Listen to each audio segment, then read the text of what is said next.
MJ Acosta. MJ. On the heels of Jimmy Garoppolo's comeback game, the Niners are now focused on this final preseason matchup against the Chargers this week. Good news for 49ers fans. Running back Jerick McKinnon was spotted out at practice going through drills with a brace on his knee. This is a good step in the right direction, as the running back has had some issues with his knee in his rehab throughout the summer. Still a big question mark around the wide receiver position. Dante Pettis was seen working off to the side during the open portion of practice. He's had some issues connecting with Jimmy G consistently throughout training camp this summer, while rookie wide receivers Deebo Samuel and Jalen Hurd have made their impact known. Now for more on the Chargers, let's head over to Omar Ruiz. Thank you, MJ. While Melvin Gordon continues his holdout here with the Chargers, Austin Eckler remains ready for his potential role as starting running back. He's been taken off special teams, but still attends every special teams meeting just in case the Gordon situation is resolved and he returns to his backup role. Similar situation for All-Pro special teamer Adrian Phillips, who will now step in as a starting safety to replace Derwin James. Anthony Lynn told me it definitely hurts their special teams to have two of their best players taken out of those roles, but it also provides an opportunity for a couple other players to now make this team. One other note on the Chargers, Pro Bowl left tackle Russell Okung told me there's still no clarity on his health situation. He's been recovering from a pulmonary embolism, same situation that Patriots center David Andrews was diagnosed with earlier this week. Okung told me that he reached out to Andrews to provide any advice he can help with. All the while, we're looking forward to relatively soon knocking off that rust and returning to his teammates.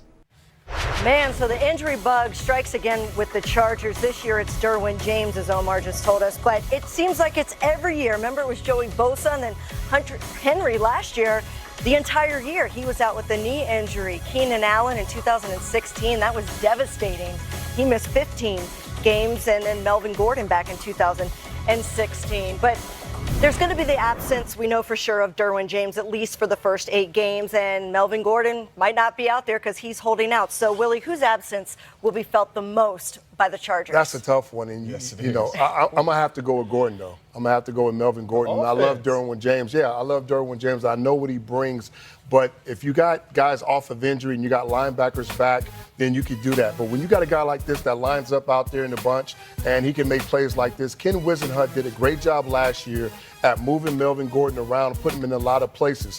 For a defense, when we're looking at a guy like this and he's all over the place, you have to make adjustments. You have to move linebackers or add safeties or change your coverage or what you're going to do, because you got an explosive, strong runner. If they catch us in the wrong personnel group, they'll go power ball and they'll run the football. If they catch us in the big man front, then they'll spread them out and they'll throw the ball to them like this out of the backfield to create those mismatches. You're only able to do that if you have a power back that's versatile. Alvin Kamara, Saquon Barkley, Lev Bell, guys like Melvin Gordon, they make that happen. Yeah, but nobody's had more touches in the NFL since 2015. Only Todd Gurley than Melvin Gordon. But without Melvin Gordon, the Chargers last year were 4-0. So they won without him. So are you going with Melvin too? You know what, man? No, I'm going defense. And it's crazy. The defensive guy went offense, and the offensive guy is going defense. But no, I watched Derwin James play last season, and when he is on the field, this is a totally different defense, much better defense. You're talking about a guy that had 105 tackles last year. That's tough to replace. And not only that, they move him all over the field. He's in the box. He guards the tight ends man to man. Then you put him back deep to play safety. He can blitz off the edge. This is a big-time playmaker that they are losing off their defense. And the reason why I'm taking him is because I feel like you have a veteran quarterback on the other side that can kind of cover up what Melvin Gordon does.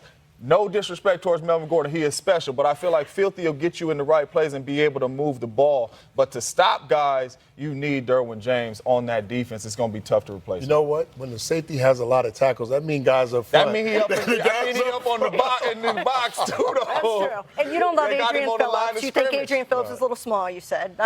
He's small. I mean, he's a player. He plays on special teams. He flies down there. I think he's a Pro Bowl special teamer. So he's a guy that could tackle, too. But you're talking about James is a beast. He was All-Pro. The last rookie defensive back to be named All-Pro as a DB was Ronnie Lott. That was in 1981.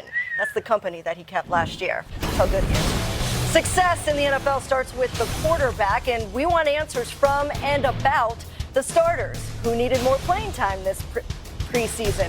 Who earned the QB1 spot, and will the Week 1 starter be the guy all season? That's next.